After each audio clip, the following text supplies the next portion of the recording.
Shalom saudara, selamat pagi. Apa kabar saudara hari ini? Saya bersyukur hari ini saya bisa sharing lagi buat setiap kita. Saya akan meneruskan apa yang kemarin sudah saya sharing buat setiap kita. Saudara, dalam 1 Samuel pasal yang ke-7 ayat yang kedua sampai dengan ayat-ayat yang ada di bawahnya, kalau saudara lihat, di sana ada satu cerita yang sangat powerful. Bagaimana Allah kita dahsyat ketika orang Filistin dipukul kalah oleh bangsa Israel. Dan kalau saudara baca dengan teliti, sebenarnya bukan bangsa Israel yang berperang, tetapi Tuhan yang melakukan perkara yang ajaib. Tuhan mengguntur di langit sehingga barisan dari orang Filistin itu kocar-kacir, saudara. Dan akhirnya bangsa Israel bisa pergi dan menyerbu dan mengalahkan mereka. Nah, hari ini saya ingin kasih satu pelajaran buat setiap kita, bahwa saudara lihat di situ dalam ayat-ayat yang saudara baca dari ayat yang kedua, bagaimana keluh kesah orang Israel pada saat itu didengarkan Tuhan. Ketika mereka datang menghadap kepada Samuel, dan Samuel berdoa kepada Tuhan, dan Samuel berkata seperti ini kepada bangsa Israel, tinggalkan semua Baal, singkirkan semua Baal, singkirkan semua berhala-berhala yang ada di hadapanmu, singkirkan semua berhala yang ada di hidupmu, dan sembahlah Tuhan saja. Jadikan Tuhan satu-satunya raja yang berkuasa atas kehidupanmu. Jadikanlah Tuhan sebagai satu-satunya pribadi yang engkau sanjung sebagai raja dan Tuhan dalam kehidupanmu. Maka Ia akan mengembalikan engkau, maka Ia akan memberikan kemenangan kepadamu. Saudara bisa baca dalam cerita itu bahwa ketika Samuel berdoa kepada Tuhan bersama-sama dengan bangsa Israel, mereka mempersembahkan korban di hadapan Tuhan. Dan saudara lihat, ketika mereka menyingkirkan segala berhala, ketika semua raja-raja dalam hati mereka selain Tuhan Yesus itu dilepaskan, mereka melepaskan semua berhala, keinginan-keinginan mereka, tujuan-tujuan yang bukan berasal dari Tuhan, semua berhala kenikmatan dunia yang ada dalam hati mereka. Mereka tidak menjadikan Tuhan sebagai tujuan mereka. Pada saat itu, semua dewa-dewa, pemujaan-pemujaan berhala dalam hati mereka, dalam hidup mereka, dewa kekayaan, kecantikan, terkenal segala macam, dilepaskan dari hati mereka. Mereka tinggalkan itu semua, dan mereka menjadikan Tuhan sebagai satu-satunya raja dalam hidup mereka. Sudah lihat apa yang terjadi. Tuhan melakukan perkara yang luar biasa. Tuhan berperang buat bangsa Israel sehingga mereka mengalami kemenangan yang gilang gemilang, saudara. Nah, hari ini pelajaran buat setiap kita.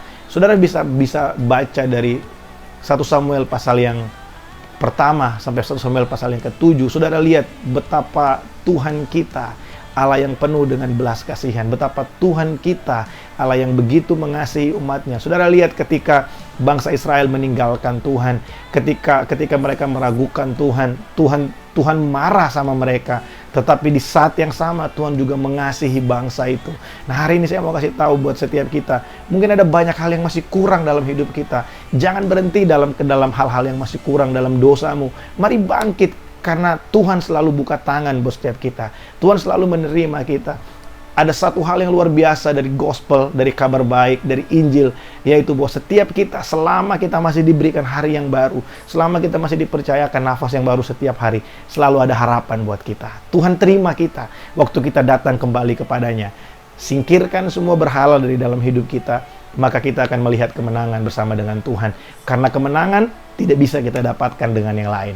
Kita tidak bisa menang melawan dunia ini dengan kemampuan kita sendiri. Kita nggak bisa menang melawan kerasnya kehidupan dengan kemampuan kita sendiri. Sehebat-hebatnya manusia, sepintar-pintarnya manusia, setiap kita perlu Tuhan. Saya dan saudara perlu Yesus. Oleh sebab itu, saudara, saya ulangi sekali lagi, semua yang kita punya bisa diambil dari kita. Semua bisa hilang dari kita. Tapi hubungan kita dengan Tuhan, tidak ada yang bisa mengambilnya dari setiap kita. Keintiman kita dengan Tuhan, tidak ada yang bisa mengambilnya dari kita. Oleh sebab itu, saudara, kalau kita mengerti hal ini, mari datang kepada Tuhan hari ini. Setiap hari kita datang kepada Tuhan, dan ceklah hati kita. Apakah ada berhala-berhala dalam hati kita? Apakah kita mulai mencondongkan hati kita kepada dunia? Apakah ada yang mempesona kita lebih dari kehadiran Tuhan dalam hidup kita? Saudara, di masa-masa sukar seperti ini, harusnya manusia menyadari bahwa segala yang manusia punya tidak ada artinya.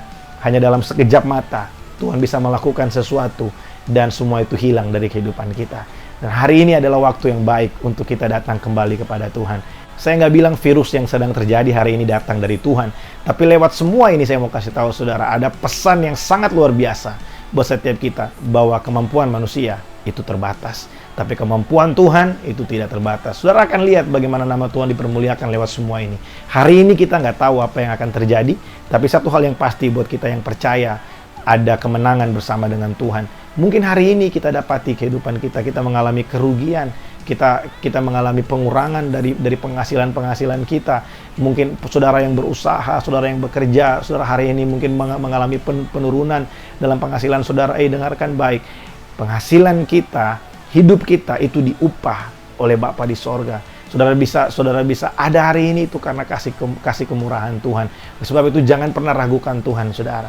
Jangan pernah ragukan penyediaan Tuhan. Jangan pernah ragukan pemilihan Tuhan dalam hidupmu. Dan jangan pernah ragukan perjanjian Allah dalam hidupmu. Ini saat yang tepat untuk kita menyingkirkan segala berhala-berhala dalam hati kita.